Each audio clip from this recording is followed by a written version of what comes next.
Hey, good morning, Diego. What's up, man?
Yeah, what's the question, man?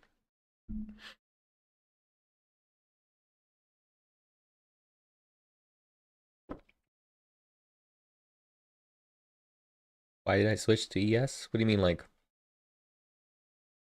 I traded both? You mean, like,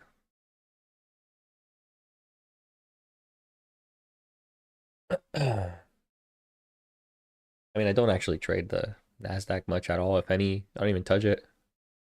So why? I mean, it's just cleaner. The profile is cleaner to read for me, and then it trades a lot more cleanly than the NASDAQ. The NASDAQ can be clean, but most times it's very messy. It's too messy. It runs lows too much. It'll um sweep too much. Once it leaves the station, I mean, it starts to go, it goes hard, and that's cool and all, but I'm just not a fan of the way it trades.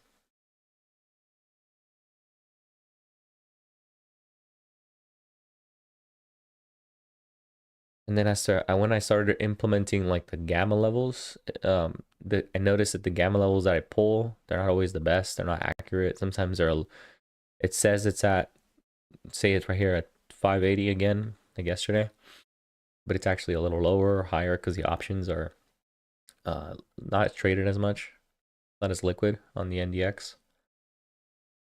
The levels that I pull are not as accurate. They're like more like spreads or zones than they are like an actual near price point. But it's a few reasons, I guess. It's just the fact that it's not structurally the same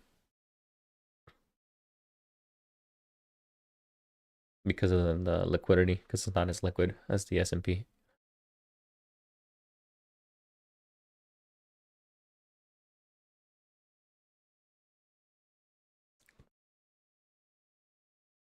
There are times where like I can see a trade on it and it's like so obvious, and sometimes I'll take it, sometimes I won't. Just varies.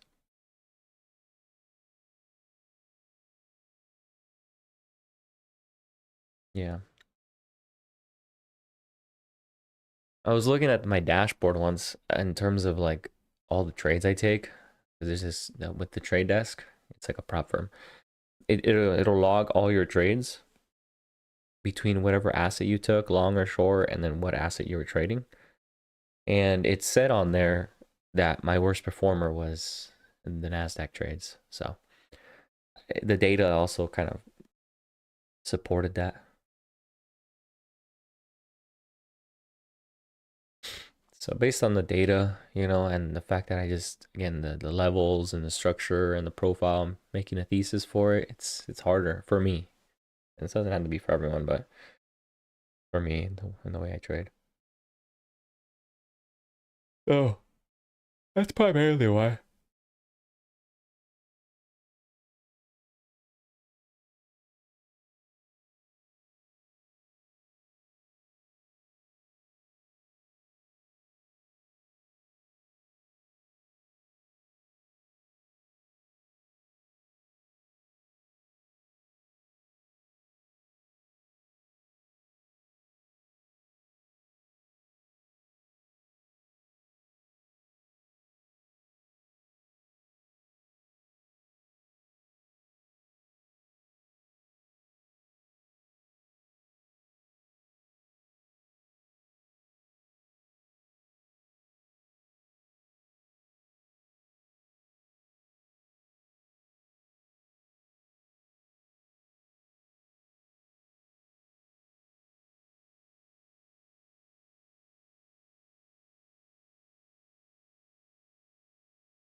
Yeah, I mean, if you're debating it, I mean, yeah, the swap over, just give it a shot, you know, try it, see what it means.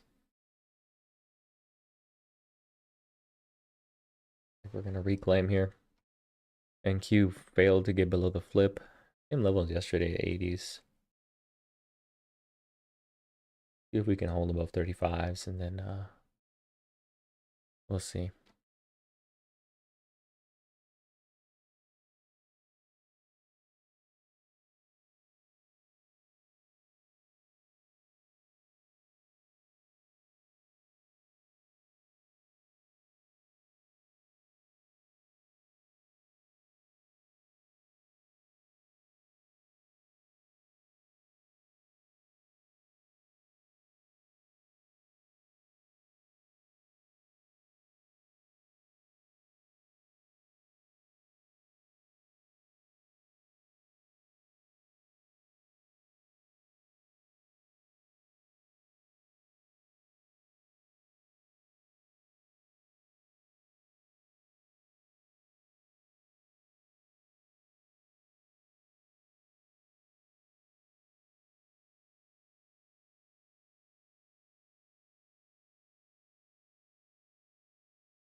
Hmm.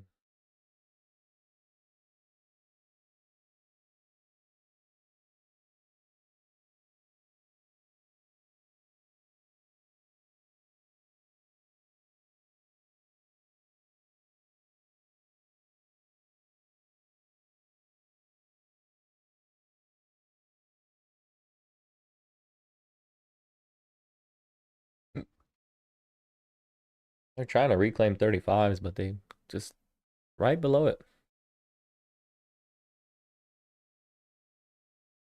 15. I'm skipping on the tape. Like there's some sort of news. I think there's news right now, right? Oh yeah, there is news right now. Yeah, there's news coming out right now. I might just add to this here. They can hold. Not really. I want to bid, but I'm just gonna wait till I get above VWAP. It's below VWAP, and we can hold above it, sustain. I'll consider adding to this trade. Otherwise, I'm not gonna play with this. It's very fidgety this morning. The volume's anemic. I think they're waiting for whatever news is supposed to come out to kind of come down the pipe. But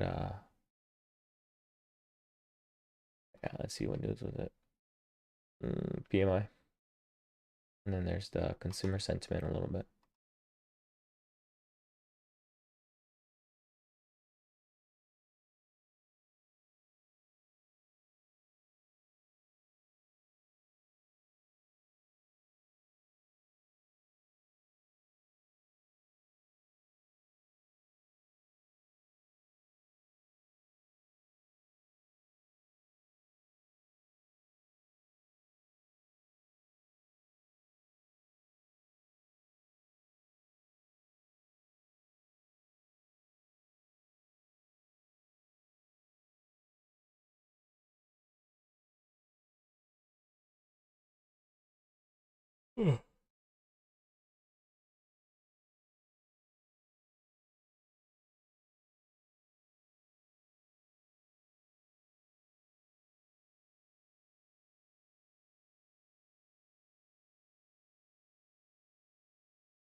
Not able to reclaim 35. It might break down. See if we can test lower. We are on a one time frame up kind of thing right now. We're one time framing up, so it's debatable to even short. As long as we're above the 911, 6911, we're kind of one time framing higher. I'm looking to see if they can hold that 6911 and then reclaim above the 35s.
Yeah, this thing can hold over 35. I'm still waiting. Good morning, Bandido. Ugh. I'm in.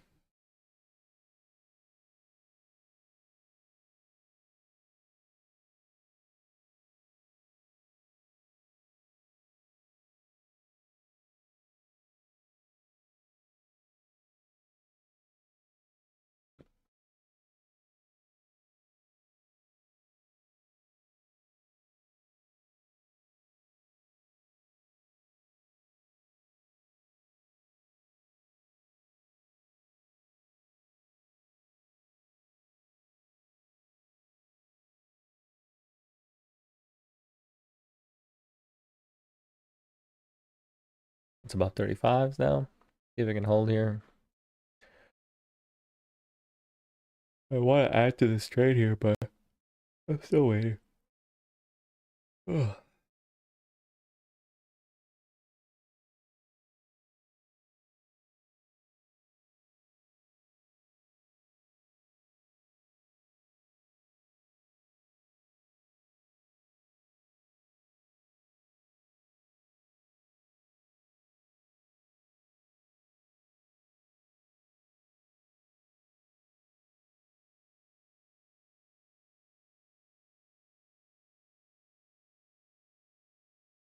Any further breakout? Kind of, yeah. I mean, it's not really a, yeah. And if you want to call it that, sure. Technically a breakout is, because it's trying to break out of the valley or high. But yeah, I'm waiting to see if it works or not. I'm not a fan of buying here, but if it's going to, it needs to hold at least above 35s for a few.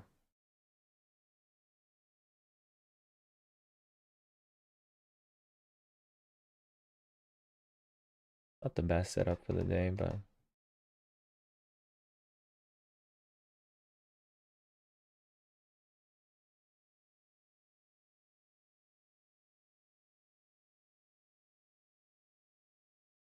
holding over VWAP now.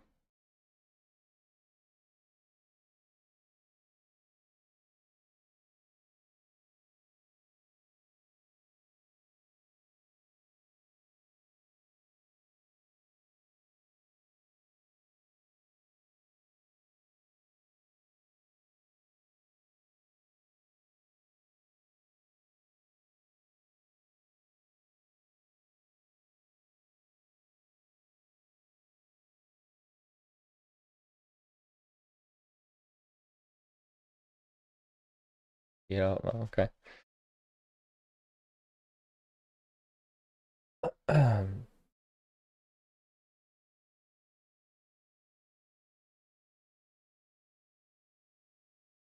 You oh, was it stop? I mean, what happened? Like, why'd you give it all back?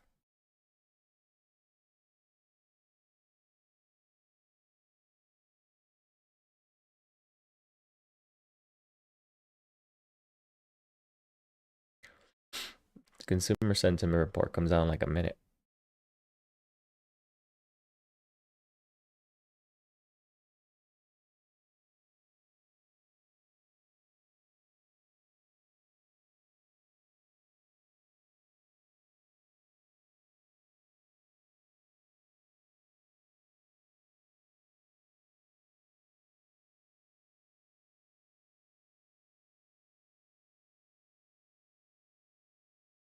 Too aggressive. Oh.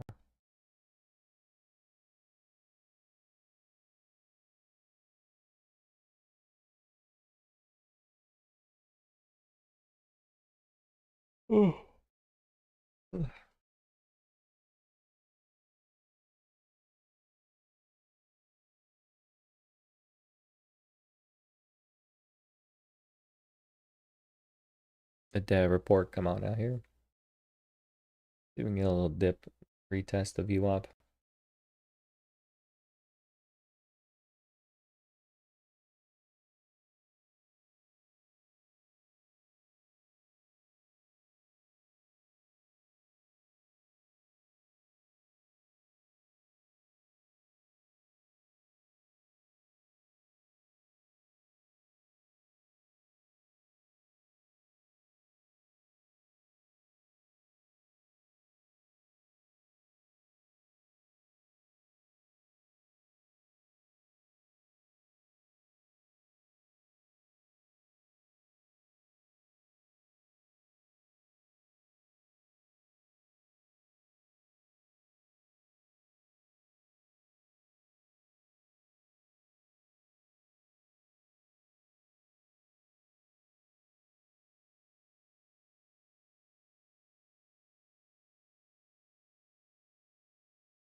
I didn't break. Yeah, it's in a range right now.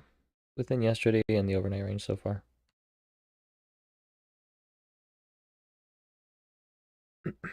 I might have missed the entry. I should have just bid at 35s, but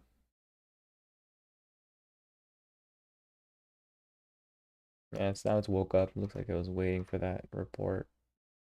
I missed the rebid. Plan was to add at 35 there.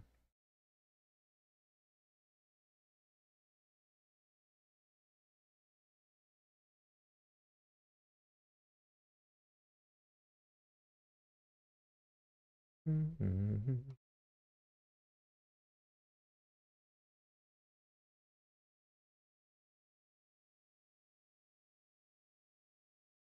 26, what? Oh, the little high here.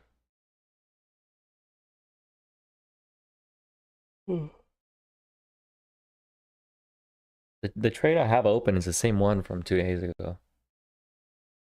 I've been looking, I wanted to add today into it, but I didn't add anything. We'll see. We have time still, it's early. Hey, what's up?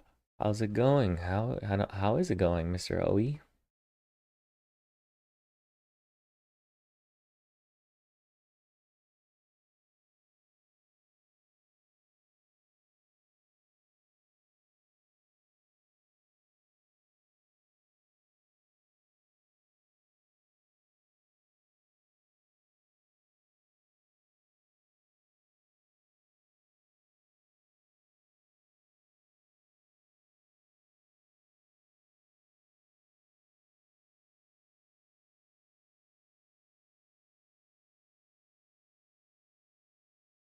I mean, right into the overnight high on the Nasdaq.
I don't think they'll break it out right away. You gotta consider the IB hasn't even been set yet. It's possible they'll tap the overnight high though. I would assume they hit the overnight high, but I don't think they break out just yet. They'll probably start consolidating above it. Usually if it's a trend, this is what happens usually. If it's a trend day, meaning we break, the IB high will form above the overnight high.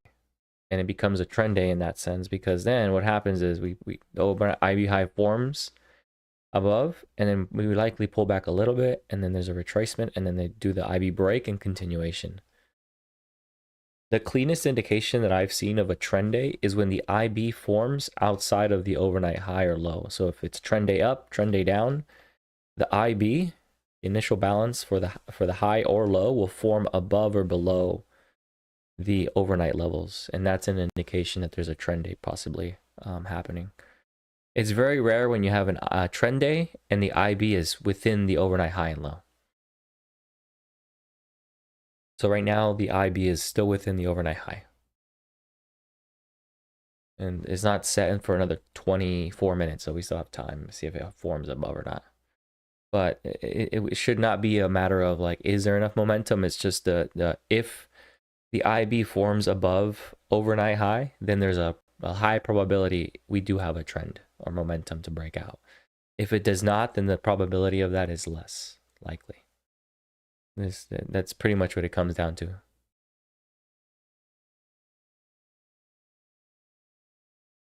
Bearing no news or anything.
Hmm.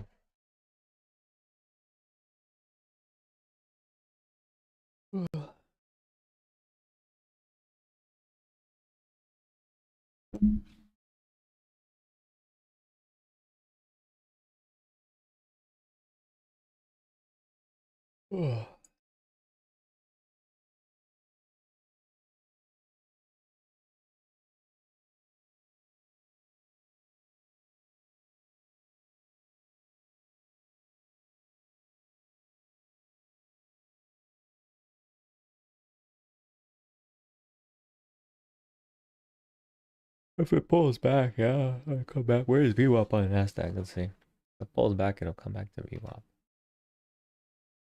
Yeah, it's well above VWAP. VWAP's at 630. They just come down to 630. I don't know. I don't think it'll pull back. I think it's just stalling here. How is it? 712? And today's rolling by so fast already. Shit.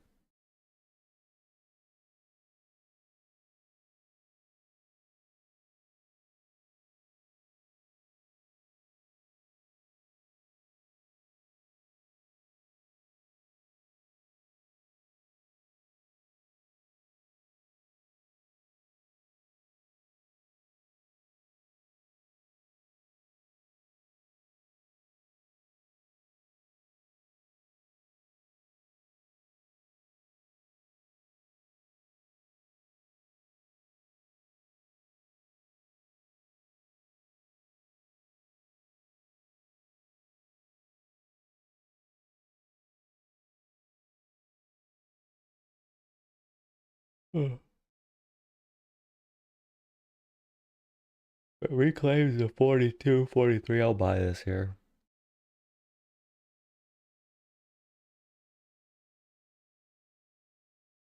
If it doesn't, then I won't add anything. I would like to see a failed breakdown of an overnight low down here. But I'm not sure. Either we reclaim here. It's not. It's very hot. I don't like this area, to be honest. Trading up here. I'm very hesitant. I mean, my cost basis is so low. I really don't want to add to this unless it's a really good setup. My cost base all the way down at 48, and then if I can let this thing ride on until 780s, and I still won't lose. No, there's no such thing as overbought. It's just it just needs time. Consolidation, just needs more consolidation here. There's no such thing as overbought. I mean, it just doesn't happen in the market. There's no such thing. It's really hard to get overbought.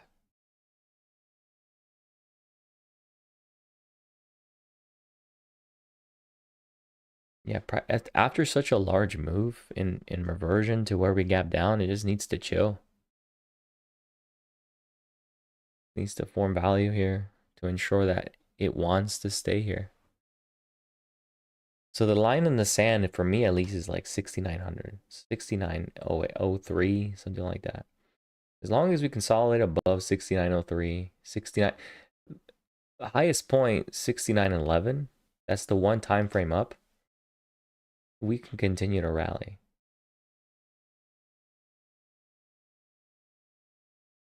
69.11 is like, as long as price does not breach 69.11, we're in a one time frame up environment.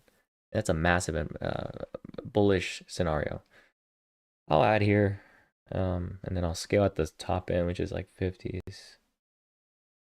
I'll add it here. My average is now 919. Put my, yeah. I don't know if it'll hold though. That's the thing. Is that this thing, I'll scale it at 55s. Somewhere around there. I bid here a little bit, but just not a fan. If we come down here,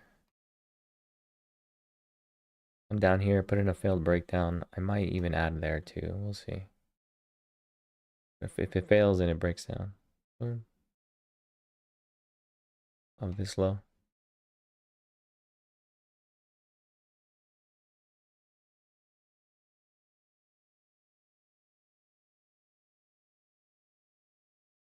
I'll add like a couple more lots if it does that. I see it's falling momentum lower. If it fails below VWAP, it's done. On the little uptrend it was in. And this is like a failed breakout, more or less.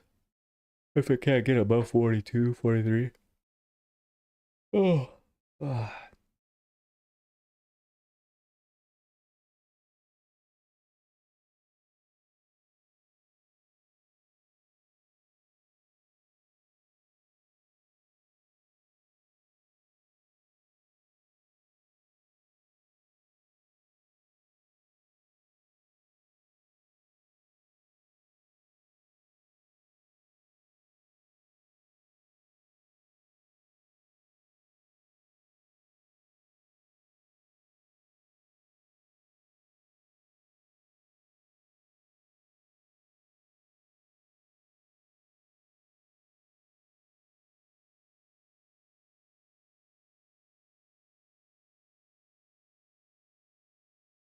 Well, no, when the IB sets, I'm not gonna. My assumption comes from that once the IB is set. All right, once the IB is set, then I know. I don't know right now. The IB will tell me. I don't have to guess or anything.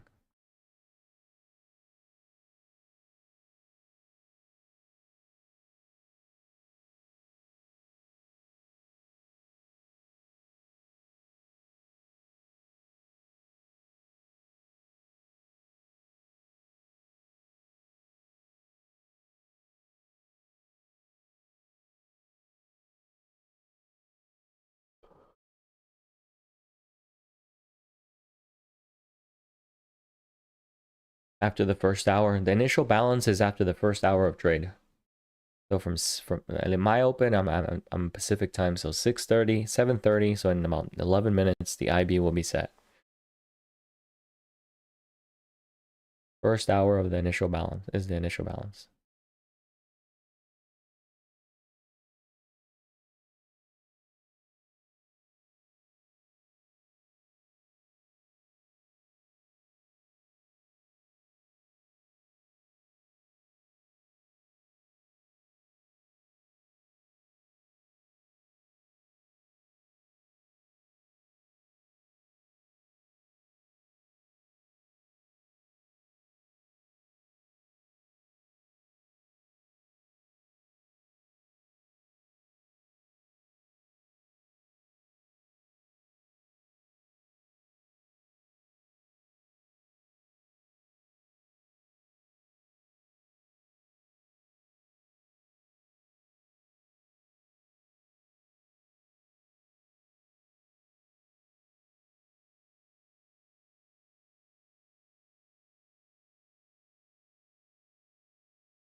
Long on this one too. Up down here. Okay, on this one here. 5. There we go. I added more on another trade. Another account. I have two. I'm not that bullish, so I want to be long both of my accounts, but I'm long. I'm not all three of them, but I'm long two of them for now.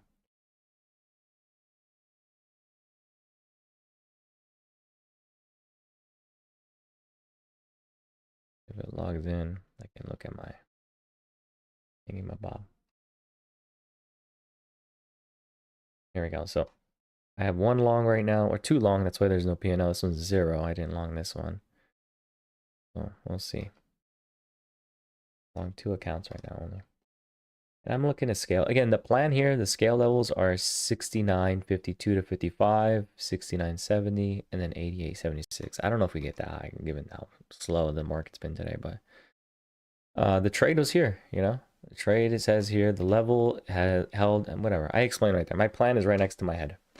I didn't get quite the fill at 35s, but I got filled here. I think I bought it at 42. I added a little higher than I would like. But I'm going to scale in the same areas that I said on my plan, 52 to 55, depending on momentum, and we're continuing to trend higher here. There's the IB on the NASDAQ, about to form, it actually just formed above the overnight high. So it continues. So there's a likelihood that we can be in a trend session for now as the NQ starts to kind of guide us higher. The only thing is the NASDAQ, the S&P is weaker. The IB still has 8 minutes. See if that forms above the overnight high or not. But yeah. Still 52 with this little push. You have to get enough momentum to scale out. I'll leave that one at 55. Yeah. So I added a few lots on both counts. Not a fan of buying here. Again, it's just I'm not betting on a breakout per se. Just a swing trade that I can scale one of my ads in and hold into the next week. Because as long as we consolidate above 6,900, 6,911 specifically, then we should trend back into right here at the 6,980, 6,970 area at some point between now and next week.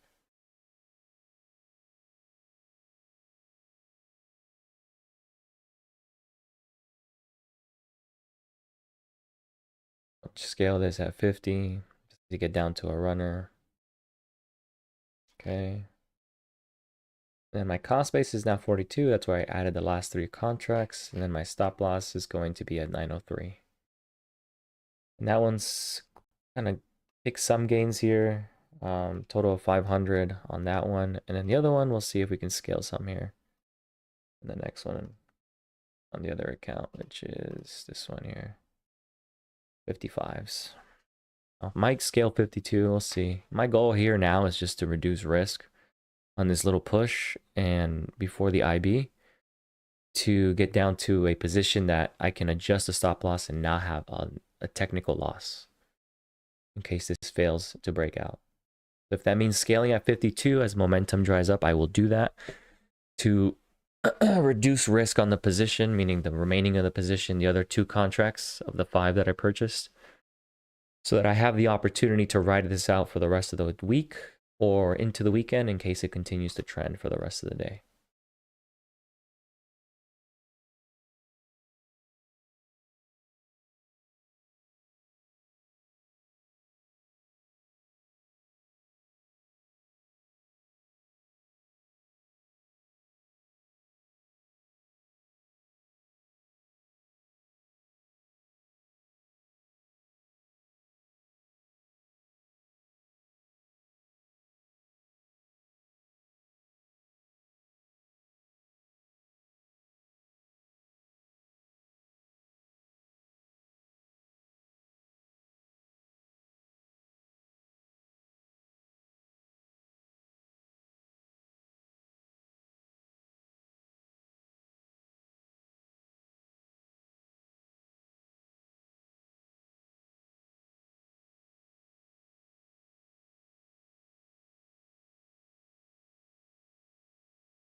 There, I scaled that one too now.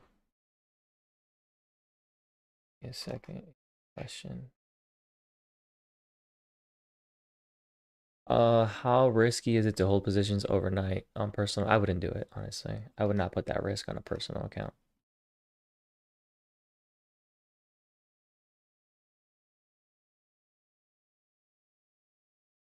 The only instance in what I would do, I guess it depends on how much you're holding. Like if you're trading minis, it's all relative to the account balance and size, right? So for example, if I knew, this is the instance in when I would feel comfortable holding a position into the weekend. If for that day, the net P&L, and this is assuming with micros, okay? The net P&L was at least 500 for the session for that day, and you only hold 1 micro, that means that 1 micro would have to go $100 gap down against you or gap up, whatever you're long or short, it would have to gap over 100 points on the S&P, not the NASDAQ. We're talking about the S&P here. It would have to gap over or under your position 100 points for you to lose your profits from that day. So if that's okay with you, because the likelihood of the NASDAQ or the S&P gapping up or down 100 points is rare, then you should be fine. Okay, that's the frame of mind I would have. Okay, assume 100-point gap conservatively against you, and then can you stomach that based on your P&L for either that day or the week, depending on how you ended that week or what session? Then it's worth it. The risk is adjusted, assuming that, because you can give up the net P&L for that given day or prior session, whatever it is. If you're comfortable with that, that's fine. But if you're holding a mini and your net profit is not within that threshold, the 100-point ratio to 1, I wouldn't consider it. That's the way I view it. If I have a position that I knew I de-risked or made profit on, and I had cushion on, because either my cost basis is low, meaning my entry was low, 100 points lower than wherever it was, where it closed on the week, or my net profit was high enough where I'm okay giving up all the profits from Friday to hold that runner or swing, right? I hope that makes sense. It's more of a risk management standpoint that I view it from.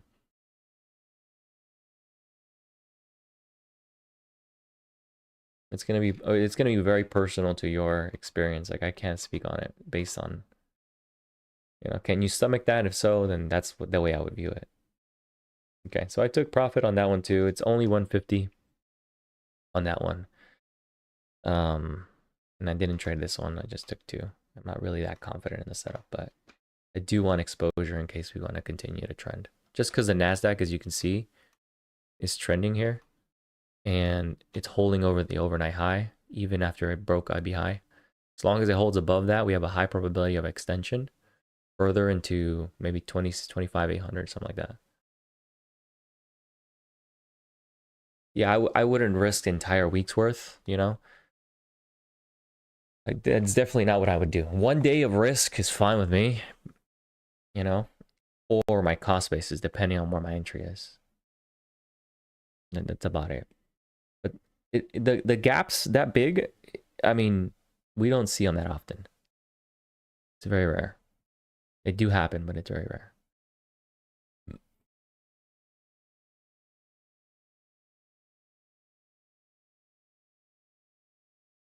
Yeah, IB is about to be set in like 35 seconds.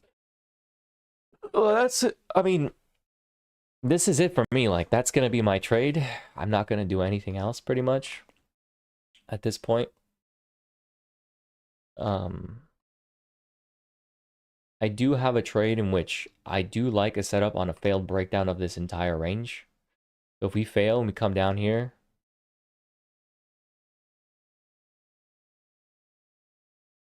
we fail, come down here, put a failed breakdown of this range, then I'll definitely add into that. But that's pretty much it. Wouldn't do anything else.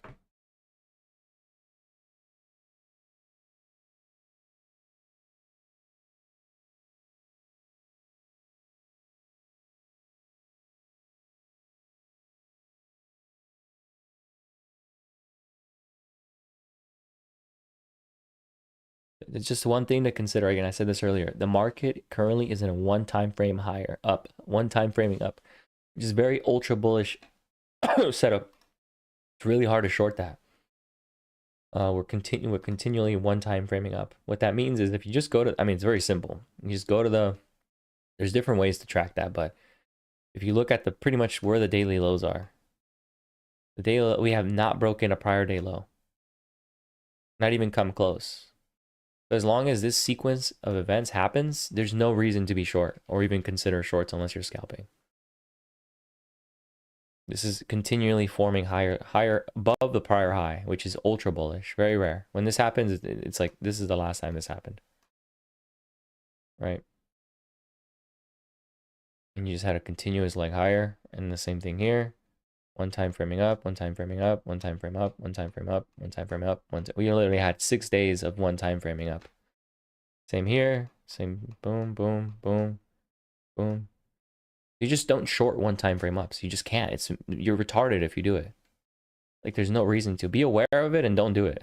It makes no sense. You can see how strong they can be once the market gets into that one time frame up low. Right? Let's look at the previous times we've done it. And this is kind of one that's set up. So the rule for me was as long as we're above 69.11, this low, there's no reason to even look for a short, look for an entry for a long, and try to get into a runner. Because when the market goes one time frame up, it just continuously breaks prior day highs. You can see the prior day highs up here. So here's a prior day high, prior day high, prior day high, prior day high, and so on and so forth. Doesn't mean it's always going to happen, but the probabilities are high.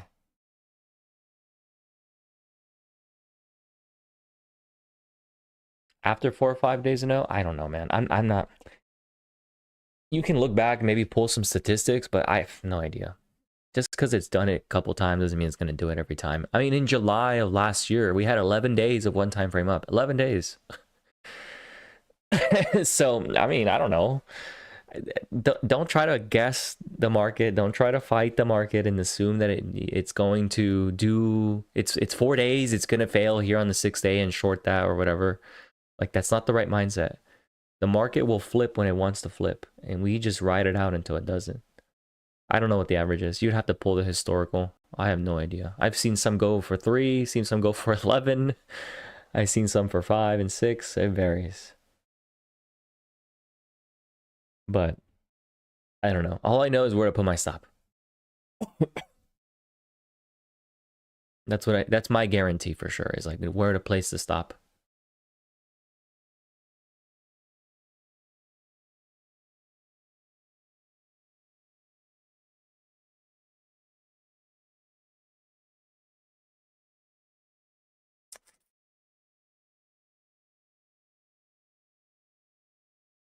NQ broke IB high. There it goes. The only area I have for it to target is 800s. That's the multi-week value area low from October and November.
I could. I don't know. I'll have to see how it reacts at 800s. You know, let me see. Let's look at the heat map and see what's green. The breadth, I mean, it doesn't look like one of those days, but it could continue to grind out. I mean, I would say that. Why are you asking until you can? What's the why? What's the question? Like, you looking to where to scale? How many contracts do you have? Because the way I would do it is like I would definitively scale at 800. That's a weekly value or low. Anywhere between 800 and 780, I would scale. And then if it wanted to go higher, then I would just raise my stop. You know, right now the stop is protected technically on the rest of the position around here. And once it forms another spike lower, so it can go higher, spike lower, and then hold, then you would trail it there and then see if it goes to that next target, you know, intraday.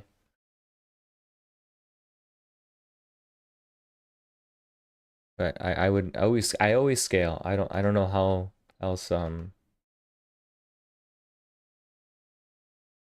to answer that. I don't know, to be honest. I have no idea. I never know how high price can go. I know where it can go. I know where it can go, and I scale when I know where it can go. I scale in those areas. As you can see, I scaled at 52 and immediately rejected and came down, and now it's right back above it or into it. So I don't know.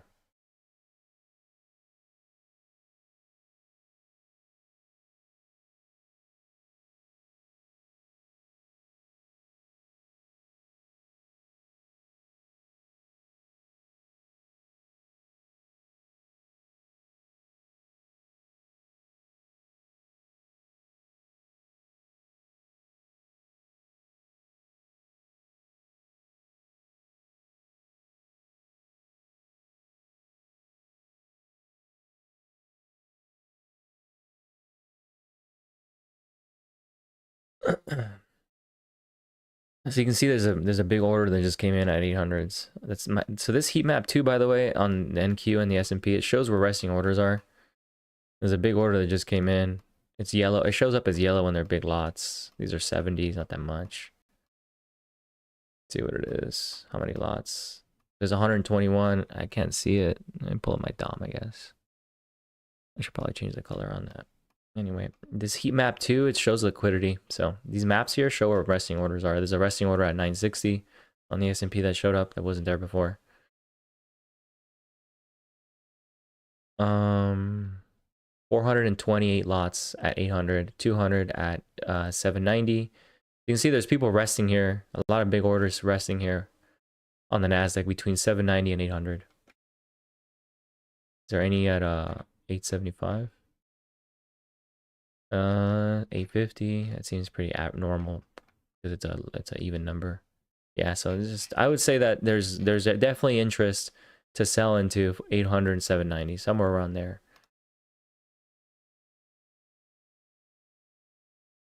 You can see they're stacking up now. A lot of orders just started showing up.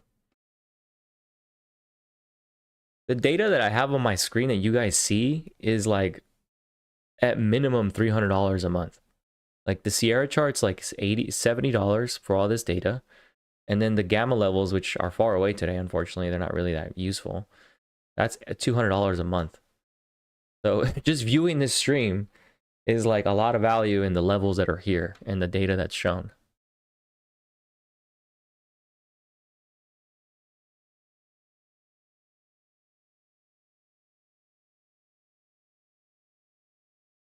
$186.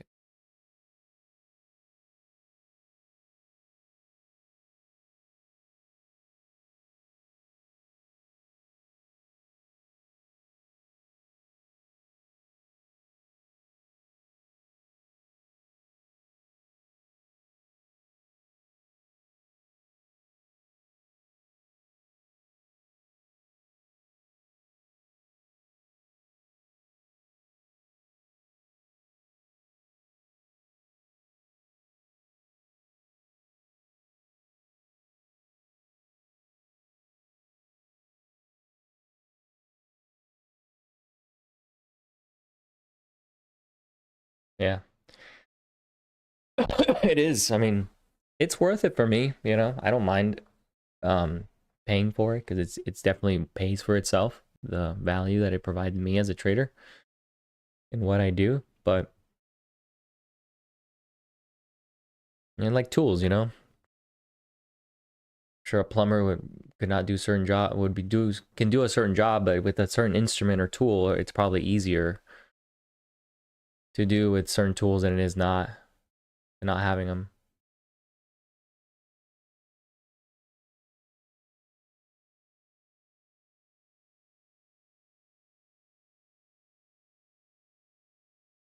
Yeah, there's days where the S&P is very thick, a lot of like sells or buys all over the map, and today is not one of those. This whole week has been not one of those.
I think on yesterday's newsletter, I'm not sure if you read it, Vandilo, but I talked about the one time framing up. Where is it? Oh, here it is. So today, yes, at whatever. Not gonna read all that.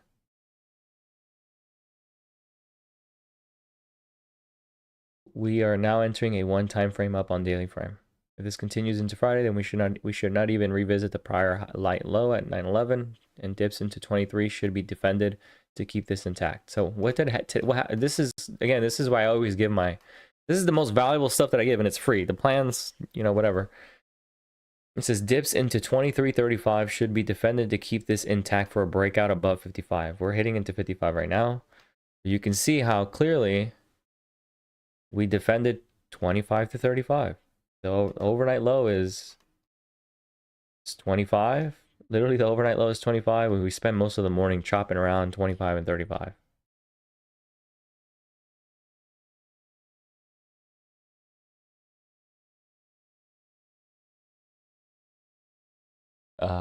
Sell orders is like watching a bear trap going off. I mean, I don't know. I don't know what I don't know the intent of those sells, to be honest. I have no idea. I just know that it's there and it can cause friction to break through certain areas because price has to break past all those orders that are sitting there passively. So there's like a wall, so to speak, of liquidity. Think of it like you're swimming, and then out of nowhere it's like you're swimming and then you hit like a wall of jelly or something, and you're trying to swim through jelly. It's gonna slow you down. You probably can do it, but it's gonna slow you down a little bit.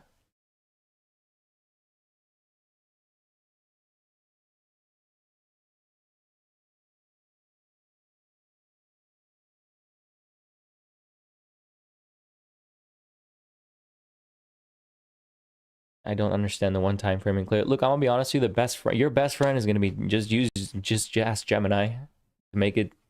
Just ask Gemini, explain one time framing up as it relates to technicals on the stock market, like I'm 5 years old, and it'll do a great job at explaining it. The best way I can explain it is that as when there's two sessions, when the S&P in this case put in a higher daily high, higher than the prior one, that doesn't take out the prior daily low, it's the beginning of a one time frame up. The beginning. The next session you just have to reference. Oh, okay, got it. I'm sorry. You meant yesterday when you read it. I guess I should have put in like I should have explained it maybe on the bottom of that paragraph. I didn't think about explaining it. I figured people knew or would understand. I forget that it's not really common knowledge. But I'm glad it made sense.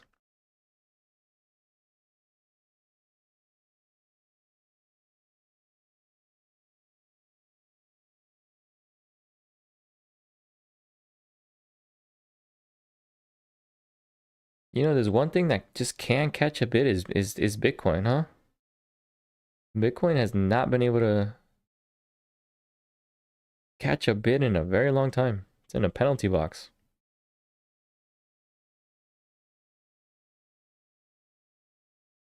I really think it's going to start getting bid in, I don't know when, give or take maybe a month or so, but it's been in this weird base for a while. Either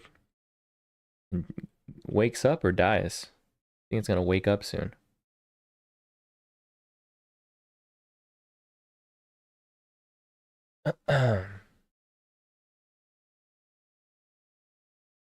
If we get a 4-hour close above 800, it's probably a good setup.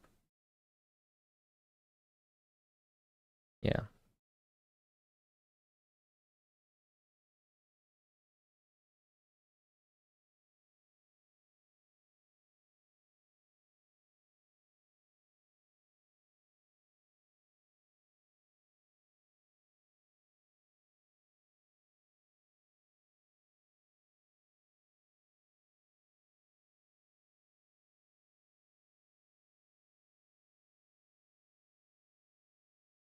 You can see the wall shifted. More orders came in. Pace is picking up here a little bit. You can see the S&P DOM is getting active. Look at that. They're adding more. at 800s. Just kind of started. Yeah, let's pull up the DOM here. There's a 400. That 400 lot still there at 800 at the 800 flat. Now it might be split because I do have my DOM compressed, so it could be split within these ticks. I don't know. I'm pretty sure it's not exactly at 800.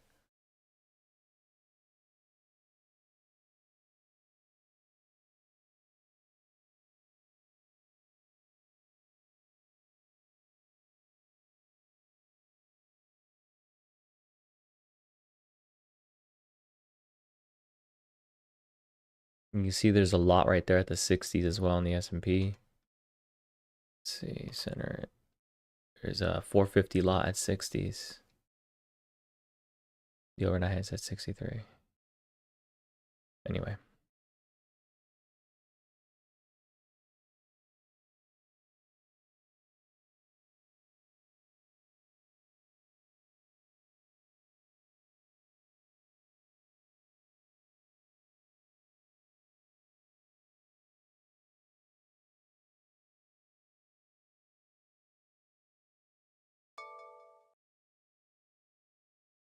Yeah, and Q just hit 800s. It's ramping here. Squeezing out.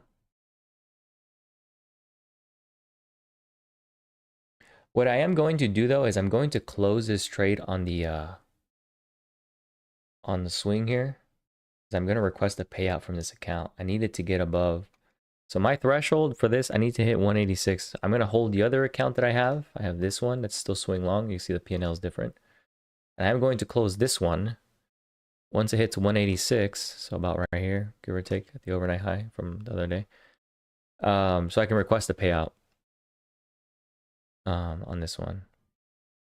Because my consistency, watch. So I requested 2 payouts this week. This is going to be my 3rd one.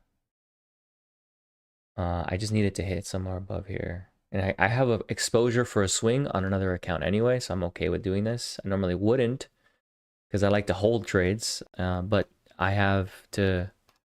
Here we go. I asked Gemini earlier what my 30s... I didn't want to do the math. So I asked it what my consistency would be because my biggest day is 1800 and my P&L was 55.5 as of the last close. I need to get to 186, 6,186 in order to get a eligible for a payout request. So I'm about $15 away, give or take, which is like 3 points. I don't know if it hits or not. To be honest with you, I'm not stressed about trying to hit it today, but I have the limit order in case it takes it out. So that's why I'm going to sell that one and then I'll hold the other one into the weekend. Because I've already requested on the other 2 accounts, the 6 and the 5, and then this, the other one would be the 4 from this week. So this the 5 and the 4 are these 5 and 6, and this is the 4, the one I'm trying to put a request in right now. Once I get that 86 P&L.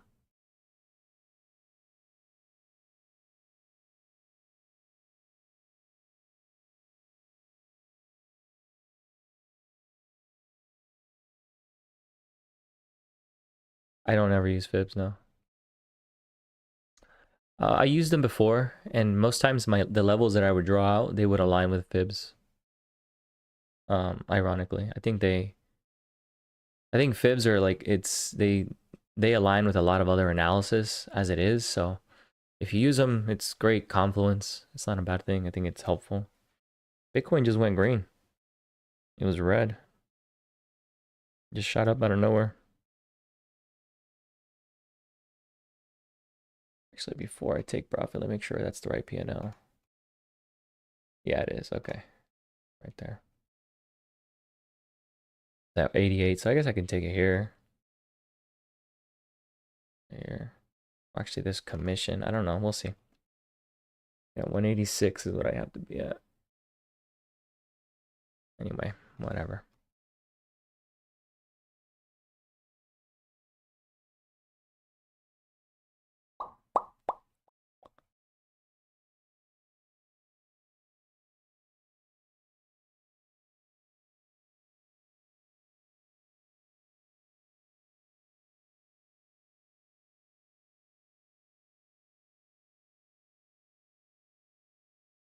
If it tags, come on, I'm gonna tick away and they won't fill it. Whatever.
It wouldn't fill me yet.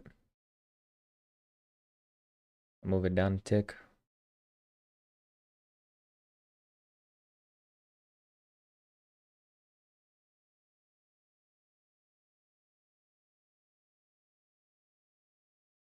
There you go.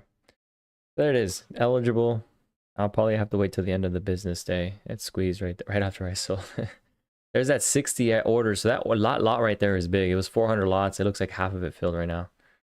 At the 60s on the S&P right here, the limit order you can see on the chart. This little blue thing, there's a lot there that's getting filled right now. They tapped into it. So that one I closed again just to request a payout, and then I have this trade. So I'll just reference this one for now. This is a long from 41. The 4 hour. It's not over yet. It closes until midday. So it's currently holding over it, but you gotta give it like 2 more hours and see if it holds above it. But that definitely looks pretty promising to close over. It's in a parabolic run up. It's just riding the second standard deviation. It's just riding it, and that's parabolic, but not common for it to hold that high for that long. No, the candle closes at the 4 hour closes my time at 10 o'clock. My time Pacific.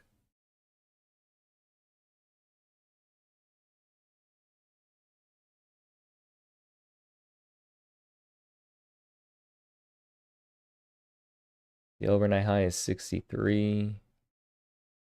I'll scale another one at 63. Just get down to 1. The target's going to be that 63 overnight high. Right there on the chart. You can see it here. There.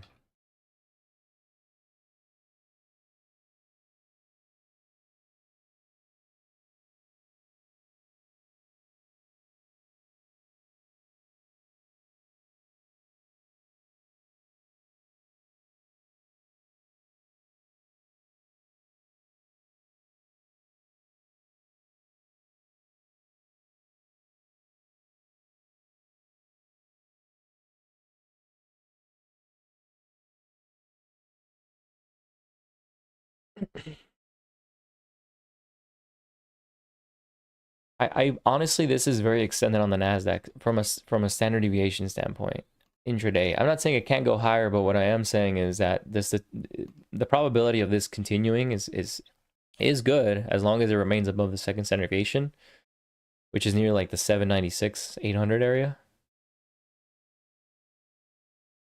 Right here, the red line is the second standard deviation. As long as it maintains that, you got a trajectory into this area, the 6-8.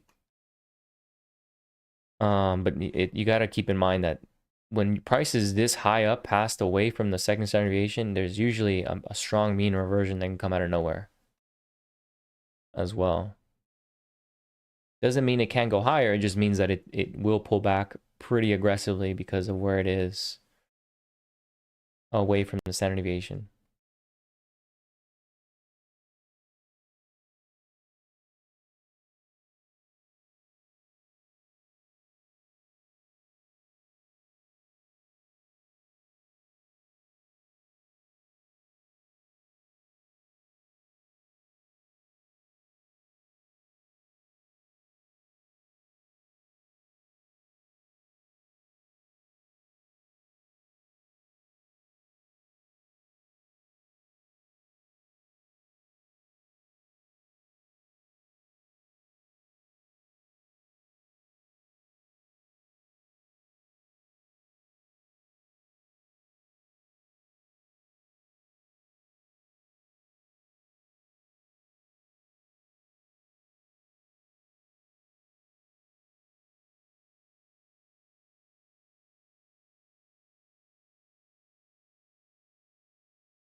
This is quite the anomaly. Wow, it just continues to ramp, dude, on the Nasdaq. What a fucking trend. But like I said earlier, like the market would tell you if it's a trend day or not if the IB forms above the overnight level. IB high formed above overnight high. And then you have your trend.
All right, well, there you go. Took profit on another contract. Now I just have one left, and I will keep it at that. We'll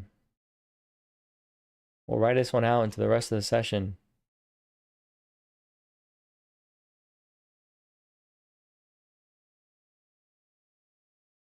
I added another 100 bucks or so, give or take to the P&L. I'm just writing one more contract now.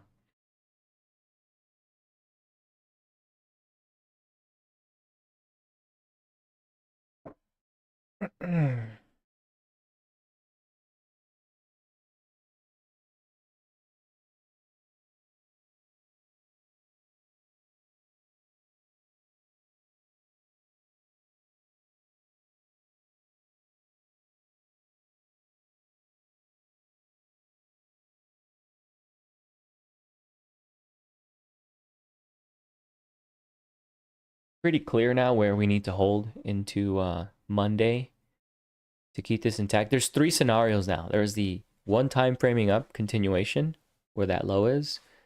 Then there's the failed breakdown of the New York open low from today, which is the 24s. And then the other scenario, which is not my favorite, but is the failed breakdown of the 2 days of lows. I'll be planning that out. I already have my plan for Monday. Given how this day has played out, I already know what I'm looking for on Monday for a continuation. If they're really, really bullish, then we will hold above 69.55 the rest of the day and close above that, and then that will be our reference zone for Monday, Sunday open. Because 69.55 is a massive level. It's been a massive reclaim level for weeks now. Bitcoin's ramping. I haven't seen it. We just got an alert that it triggered here. Bitcoin is also rallying for the first time above a 2-day high. Yeah.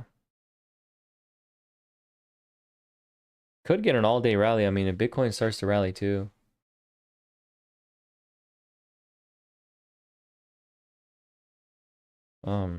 But if you look at this here, the 2-hour,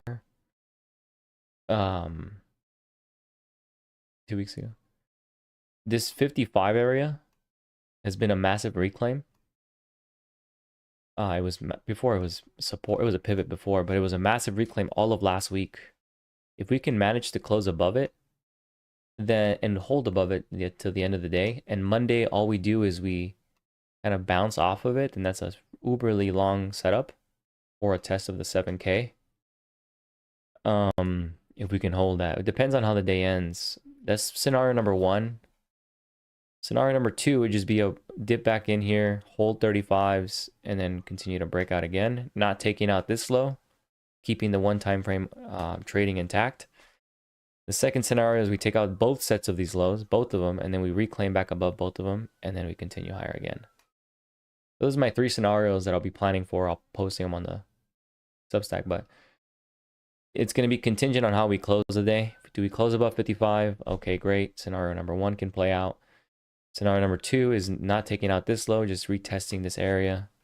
Scenario number 3 would be taking out both of these lows here, trapping a lot of new inventory, and then holding back above, and then continuing higher into here.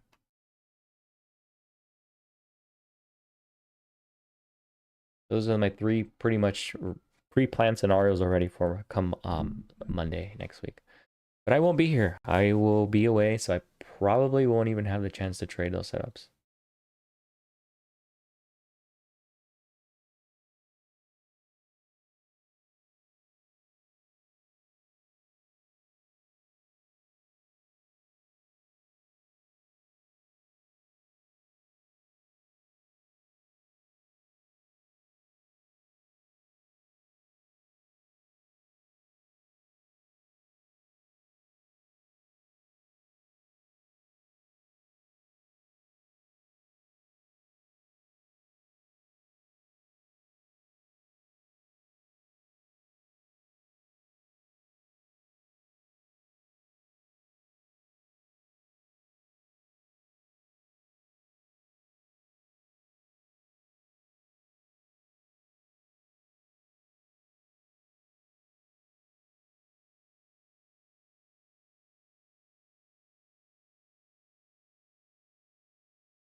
Two weeks ago, yeah,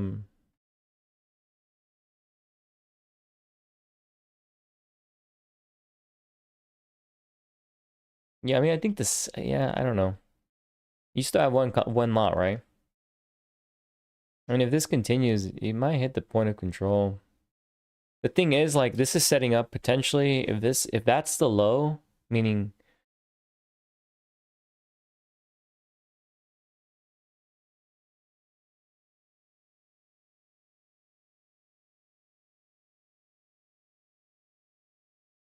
yeah, I don't know. If that's low, it could be a multi.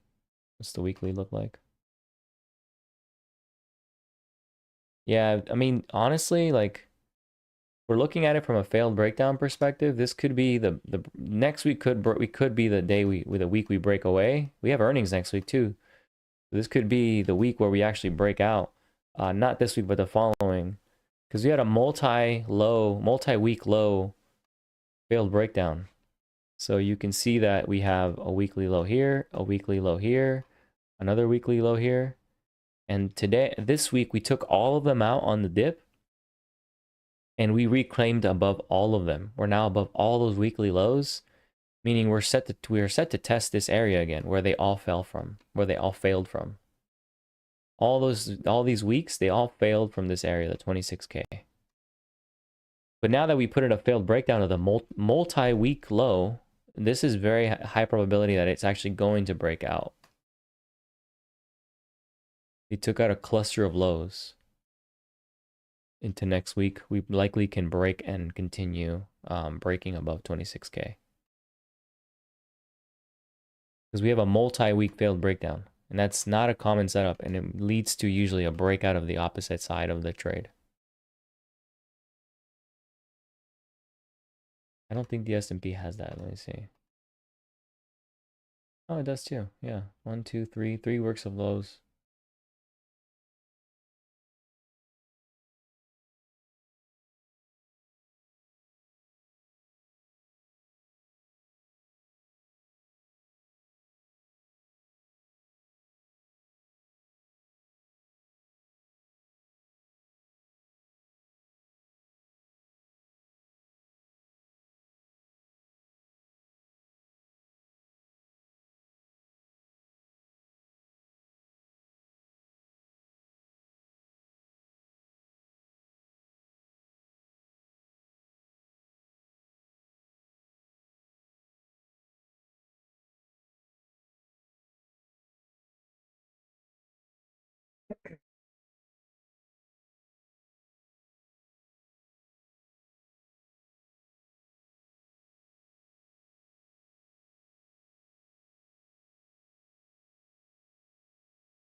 Ugh, I'm done here.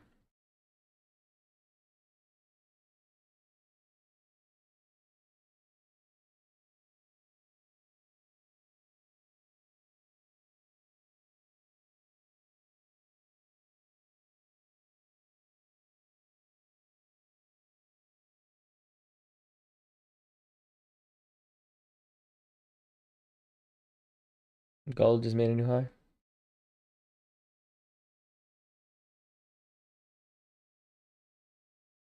Crazy.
Hmm.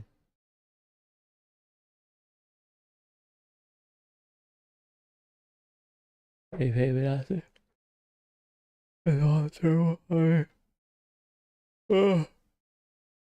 Yeah, I mean, gold gold is not common for have gold rip with the indexes. They usually move inverse to one another.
Hmm.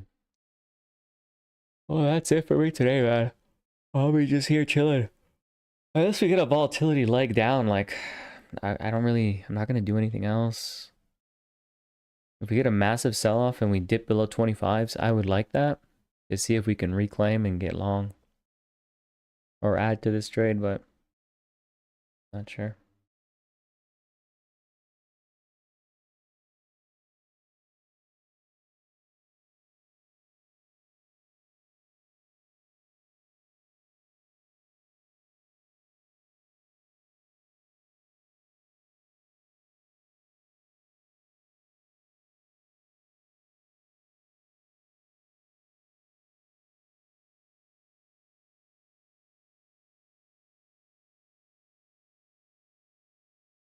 It's been a good week. Yeah, I'm glad you had a good week, man. Thanks for all the info.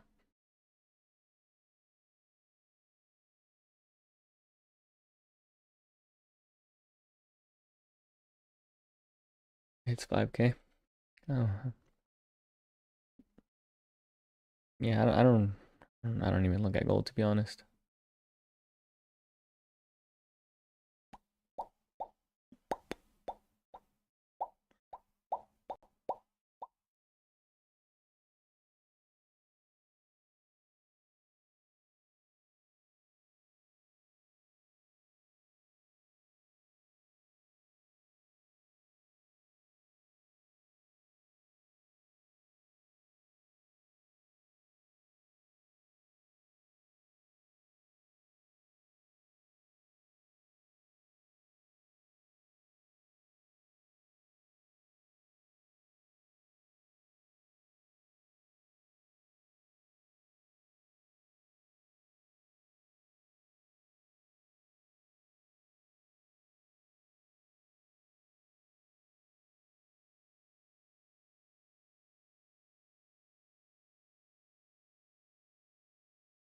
That's psychology. Yeah, I'm not sure. I haven't had anybody I know ask me if they should buy gold, so I guess we haven't topped out yet.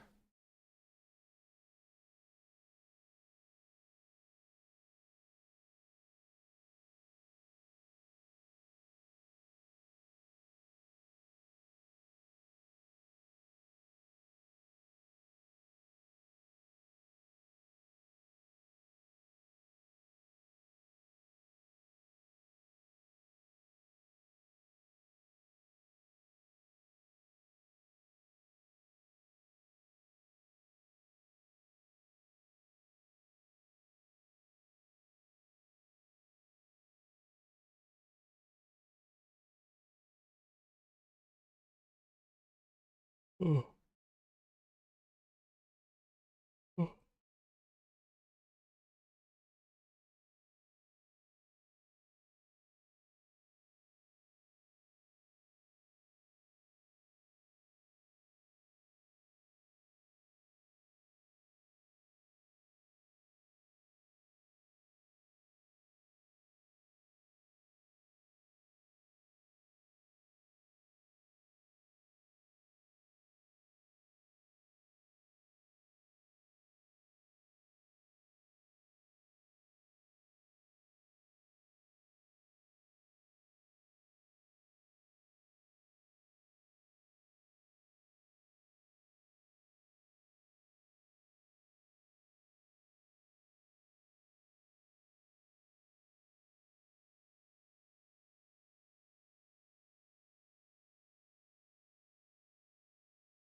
I'll be right back.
I don't know why I don't do this. I should probably pin my shit.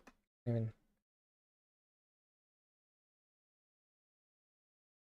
yeah.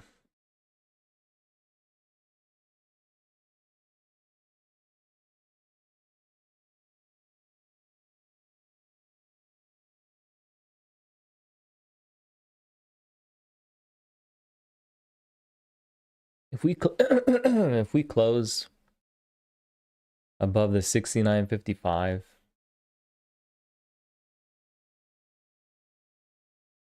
it's I don't want to say that, but it's possible.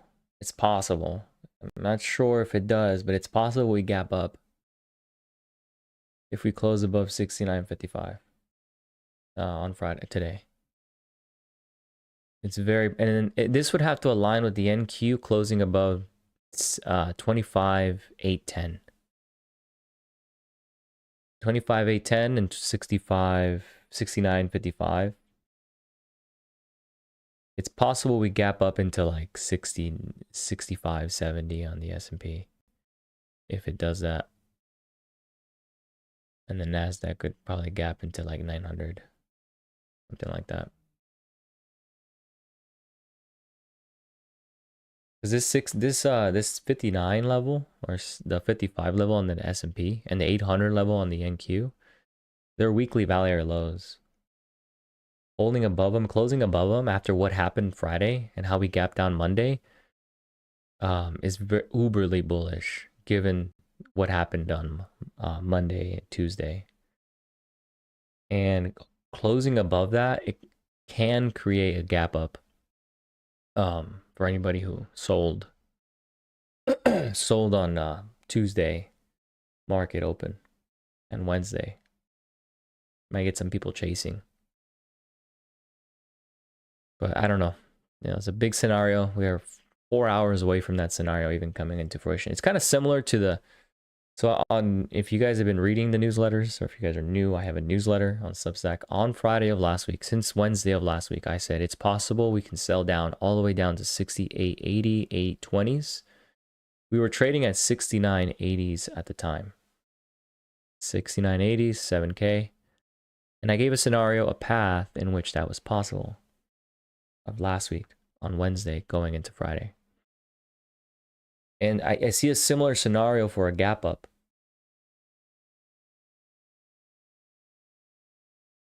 Into next week. Just how we had a gap down. I mean, I didn't expect the gap down to be that large, but possible.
Ugh. Bitcoin still green? I'm not sure. Sure. Yeah, it's a little bit green. Not much though. Hit 90K and then it rejected.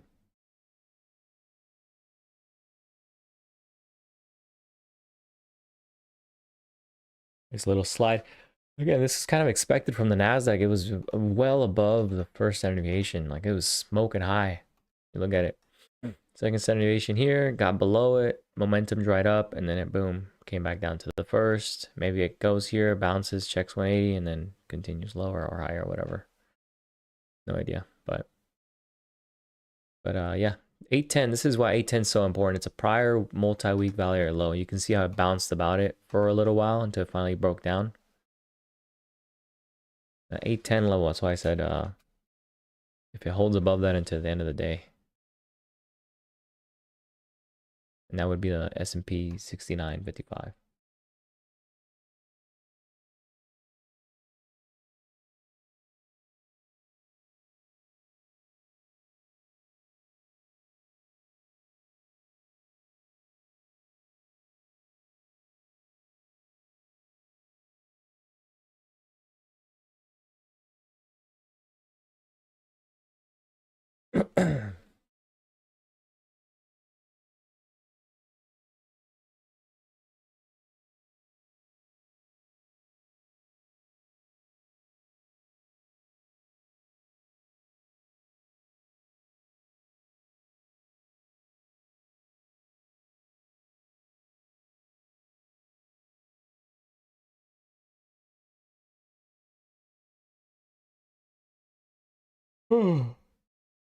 Ugh.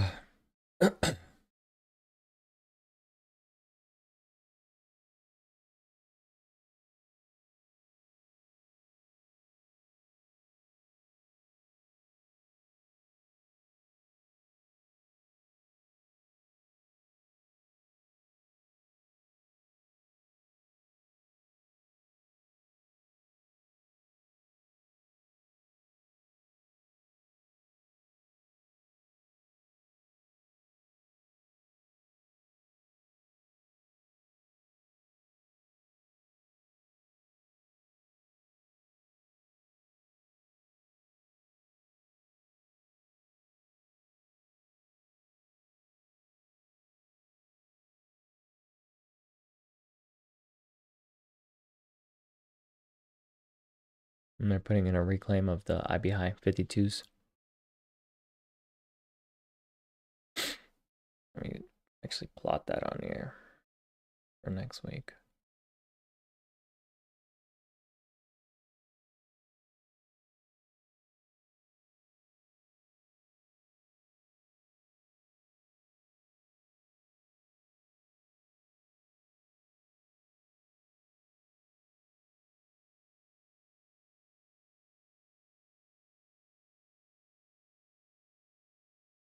Let's review the options data for now. It's changed. Gamma. We'll do the weekly as well. Why not? Actually, no. We'll have to do it at the end of the day.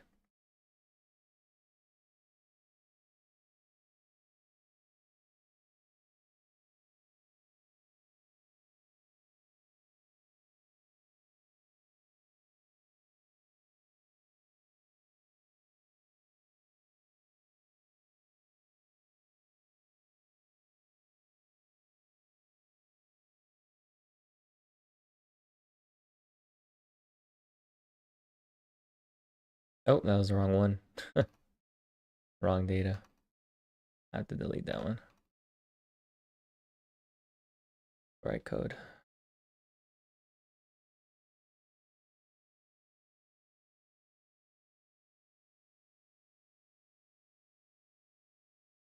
Again, there's no reason to short. You know, we're one time framing up. It's a low probability to be short.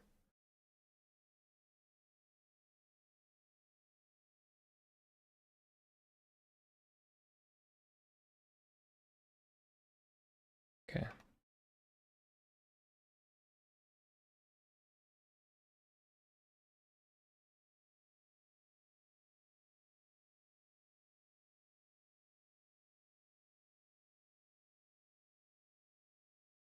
The flip is at 55. Okay, moved up. Interesting. They moved up all the call walls higher. They're anticipating price is going to hold here into the end of the day. The flip moved up higher, and so did the call walls. They're expecting price to hold above here on the S&P. Based on the options premiums, there's a lot of buyers for call options.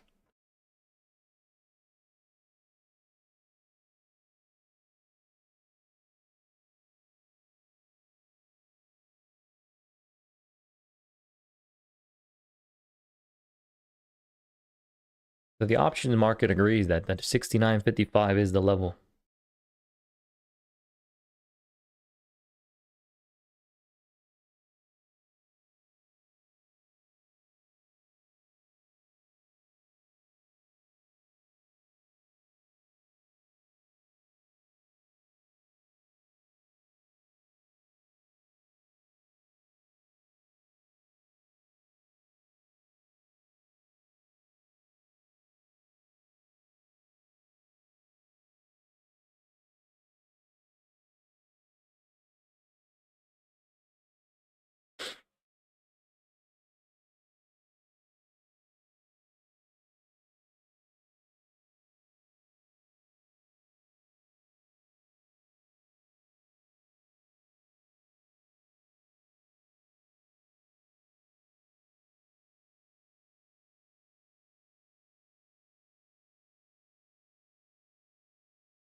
There's Bitcoin again. I just got an alert that it broke above 90K again. Yeah, it's ripping right now. Wow. Just went up 1% now. I don't know what's going on. I honestly think that there's going to be a risk on rally going into earnings.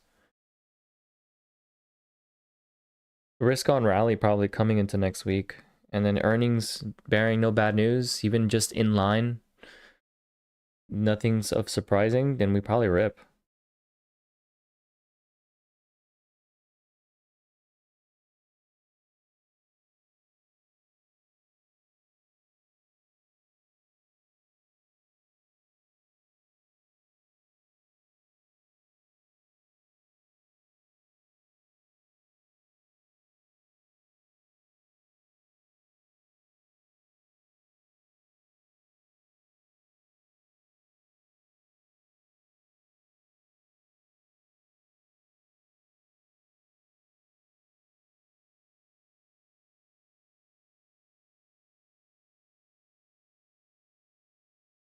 Panic? What do you mean panic? Panic buying? You mean, or?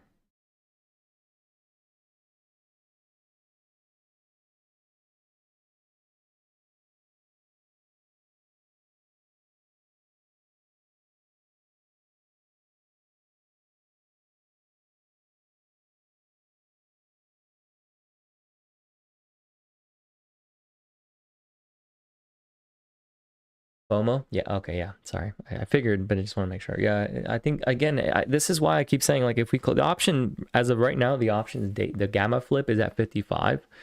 It's staying it moved up with the market, so that means that a lot of option buying came in today. So there a lot of participants are kind of playing the idea that we do go higher into next week. The Nasdaq technically closing over that 800 area is massive. 25k 810 area. It's a multi-week value or low. Closing back into it would be massive. The implications of that are stating that we are accepting higher prices. The only question would be like, will earnings reports change that? Will they still be able to hold that area, that value area on the NASDAQ with all the tech earnings? I think they can. And bearing no surprises, I mean, Netflix earnings didn't do squat to the NASDAQ. You know, and they beat earnings but failed. I think they sold. They still have an overhang, but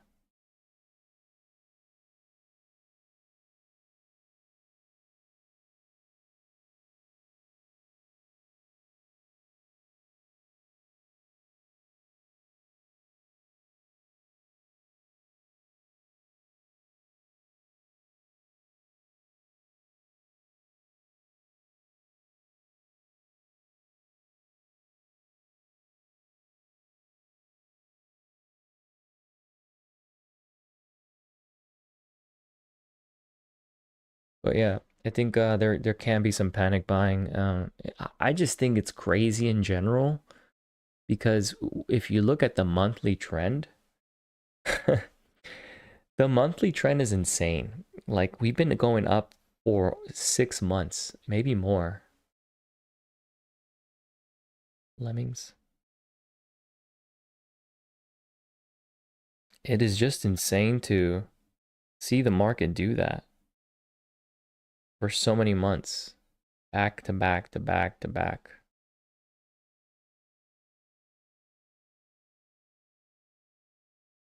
Currently we've been basing for a few months, you know, we've been sideways for a few months. So there's definitely a breakout coming in either direction. Because we've been in a multi-month balance.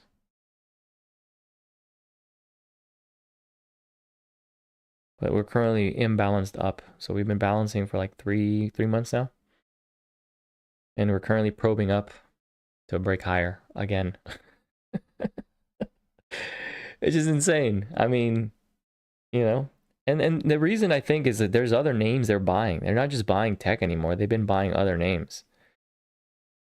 They've been buying a lot of the industrials, aerospace, consumer staples. They've been rotating into other sectors. If you look at the Dow and the Russell has been outperforming the S&P this year. It's had a long a win streak this month. A lot of small caps defense names, a lot of other names that have not gone bids have gone bid this year. So it's not data center plays, it's not AI plays like Nvidia. They're rotating into other sectors, which leaves runway for higher prices because they start to bid the underperformers. So as long as that rotation remains in place, we can go higher. Other names will perform and the market will inevitably go higher because it's an index that tracks other stocks, right? Other sectors of the market. So the Mag 7 can lag and they can just bid the rest. That could be real estate, healthcare, which healthcare has been biotech. A lot of biotech's been rallying too. And so the rotation can continue.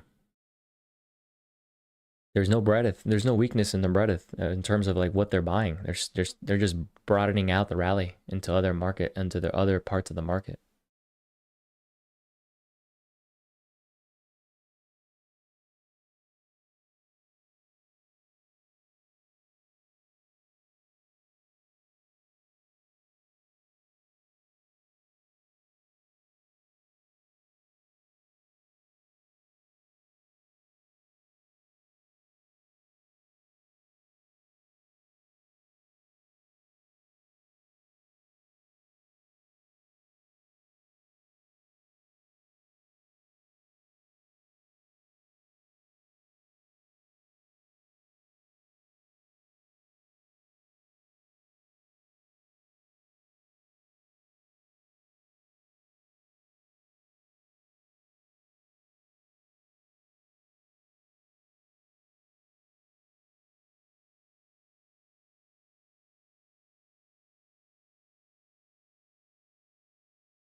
You got any plans for the weekend?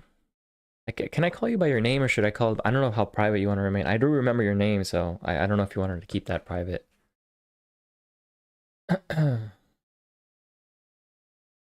I usually call you by their names, but no.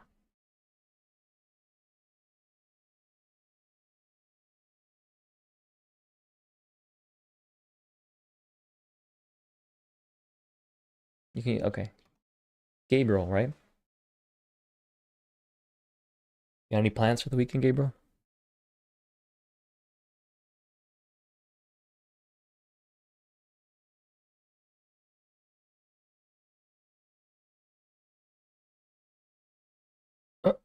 So the NQ here's the thing. Okay, so since you have the NQ, yes, this week I need to prepare for. Oh, that's right. You mentioned the weather. I remember I checked. Yeah. Well, how do you guys do? Do you guys have to like prep your sidewalks and driveways with like salt and stuff, or how does that work? So now that so here you can see the clear trend. So this was the first higher low, failed breakdown, and then this is the second one now. So holding above this now can continue to track into 870. I think that's actually your target, right? So there's a major call wall. I updated the options chain, the gamma levels on the Nasdaq, and it adjusted now. There's a call wall right here at 870, which is lines up with your point of control. Groceries, cover valves, plants, got it. Oh, you got to prep. Yeah, because you guys can't technically leave too much, right? Because of the storm. Got it.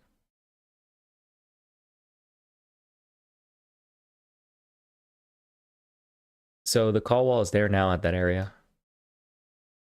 Makes sense. How often does that happen? Once a year around this time, or is it not common?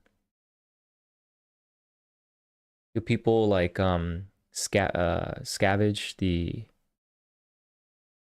hoard all the waters and toilet paper still? Is that a thing? Or is that only COVID? Yeah, Bitcoin another high. I just got another alert.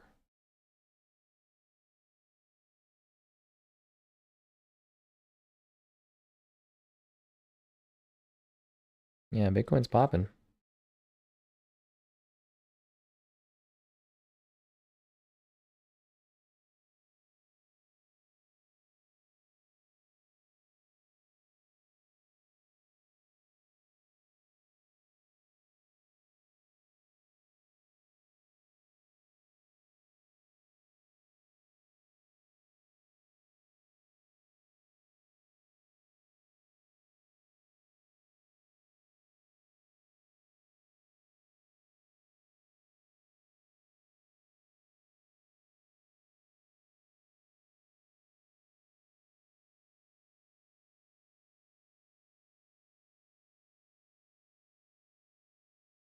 Yeah, once, twice a year, since it can be a mess. Getting to the grocery store. Do people? Have you heard of? Well, I don't know.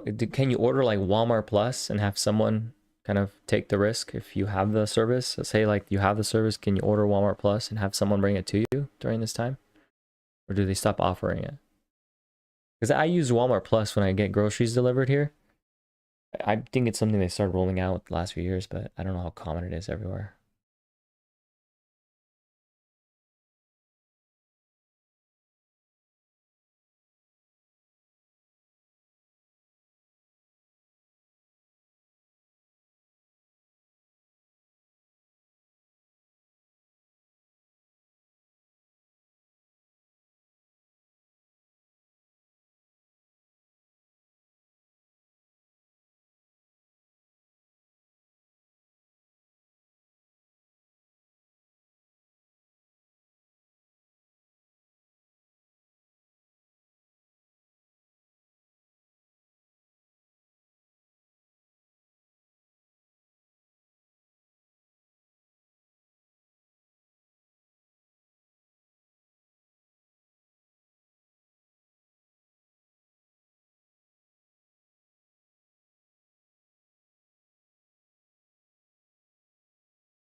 Yes, we have the service but here, but I don't mind going myself. Yeah, how sneaky.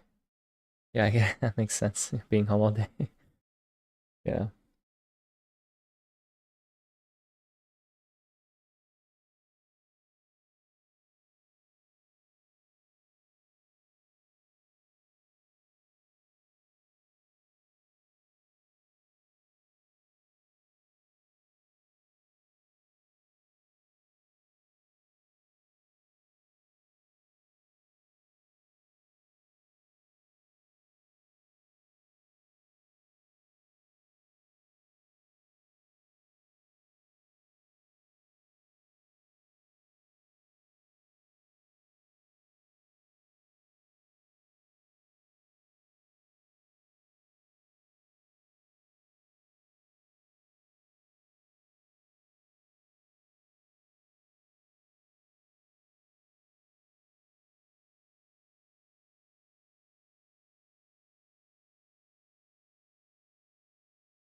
I have an API data service with Massive, and then I have a Python script that pulls the options chains data and then calculates the gamma levels, and then does for the SPX option, and then it does the fair value calculation from the SPX into the ES contract, and the same thing for the Nasdaq. So it's a process. I mean, for the big hurdle is paying the data service, just $200 a month, and then the second thing is scripting the Python script, which thankfully with AI helps. You know, you can use Gemini or something. And so I have a 0-day expiration gamma level, and then I have the weekly that I pull. But it's a hurdle. It's not something that's I can explain it, but it's easiest to have a computer do it for you. Because if you do it manually, it takes a very long time. As far as like the gamma call and put wall, it's a matter of just seeing the highest open interest for the options chain for that specific day that you're looking at. So for today, you just go to the options chain, you look at the highest open interest, not the volume, but the open interest. And then you can see where that call wall and put wall will be on the SPX, and then you just calculate the fair value, and then you plot that on your S&P chart, the ES futures chart. But it's a process. It's not very simple. There's a lot of steps. I have a code that I run to make it easy for me. I have an auto script that pulls it for me pre-market at 6 a.m., like 30 minutes before the open. And then I just manually run it throughout the day myself.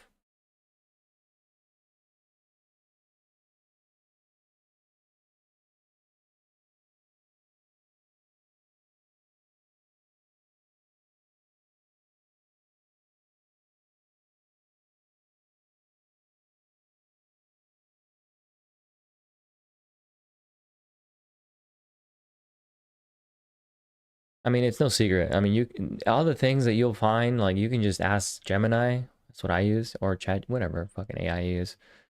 Just ask it how to calculate it. It'll tell you.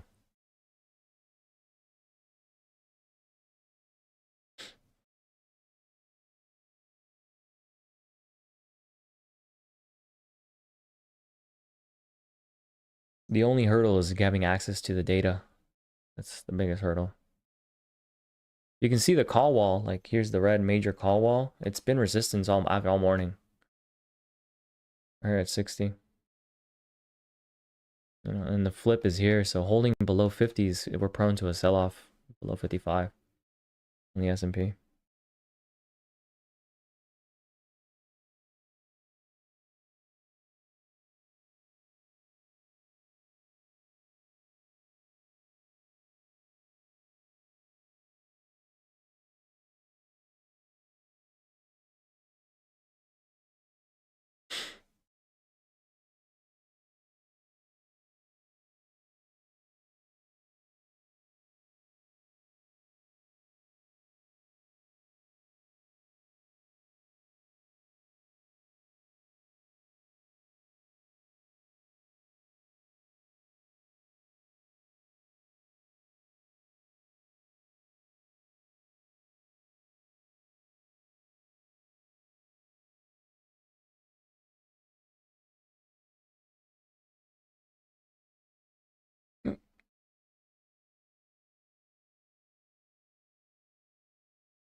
right here where the IB high is, holding below the IB high.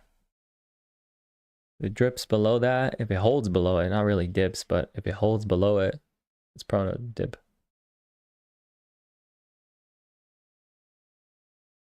Let me see where the standard deviations are.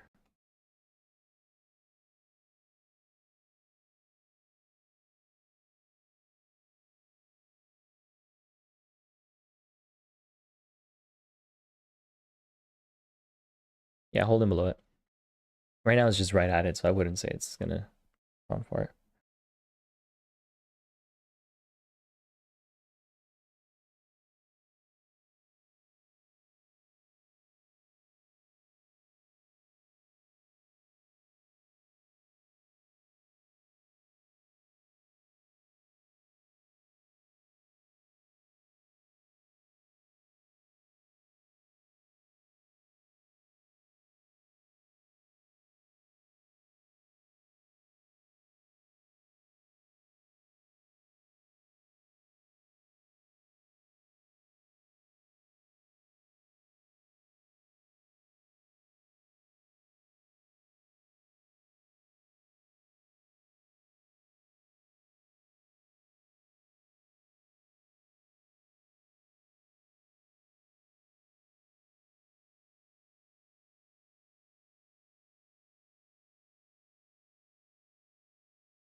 A reclaim of the 52 again.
If we hold above that call wall, I'm not sure if we can. It's 60s, but if we can hold into that, they probably squeeze pretty hard.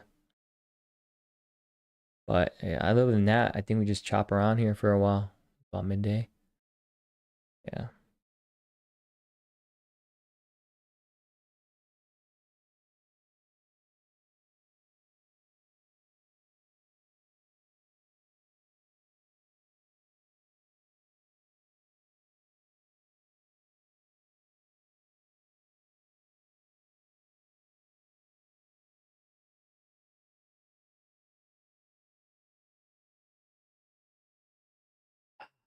Sleep. The chop, yeah, it's been like that. I mean, yesterday, look at that. We were, you know, chopping yesterday too, and it was very similar range, pretty much the same range from yesterday. When we have these environments, it's just, you know, do less. Do less. I mean, yesterday I didn't even do much. I held the same trade I had from, I think it was Wednesday. I didn't do anything to that trade. I held on to it. I watched the whole day just play out. And then today it was the first time I added to a trade. I added to it at 42, 41, a little late, but I added and then scaled at 50s, and then again at the overnight high, 60s, and that's it. You know, and then those were pretty much the highs, the good points to scale out. And that was it. I don't have anything else to do. Scaled here, and then I scaled here, right at the overnight high. Currently the high of the day, technically. I mean, I'm a few ticks off the high. Don't get me wrong. I didn't top tick this thing, but scaled here, and that's it. You know, bought here, give or take. Bought around here and scaled. Now we just do nothing. Let the rest of the session kind of dictate what happens for the rest of the week or into next week, and then plan for another ad or another trade from that.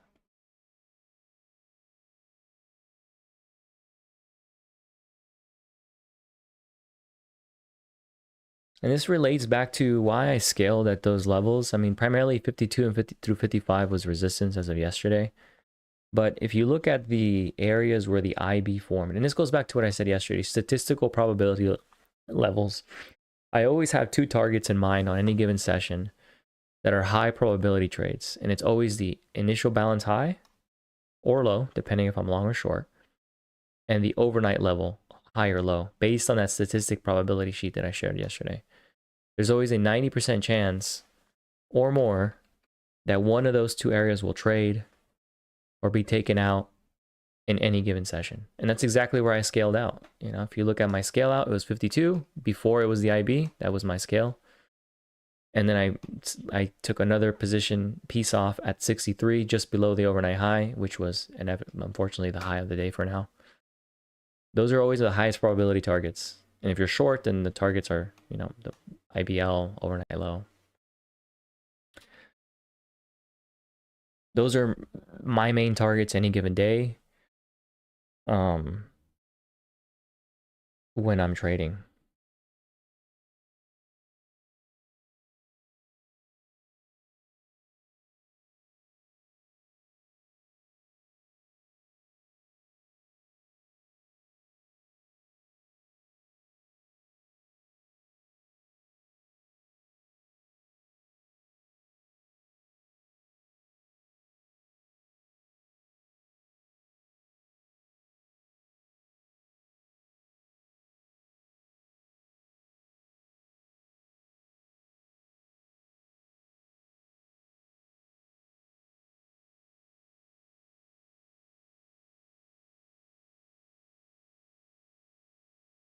All right, well, I'm going to call it a day here. I'm not going to add to this trade. I'm just going to use the rest of the session. Like I said earlier, we get a certain close on the week, we have a probability of gapping up. On FOMO bids, NQ put in a multi-week failed breakdown, so did the S&P. I kind of discussed that earlier, multi-week failed breakdown setup. That means we're prone to breaking above 7K on the S&P if we hold certain areas into the next week. I'll kind of discuss that on the newsletter at the end of the day today. My newsletter link is on the pin thing. And then I'll kind of reference those areas on the newsletter. Depending on how we close today, I'll kind of draw a conclusion from that, what I expect for next week. Yeah, I'll see you in 2 weeks. I'll be gone next week. Stay safe, Gabriel. I hope it goes well. Take care, brother. I'll see you in a few. Anyone else who was live, thanks for being here. Take care.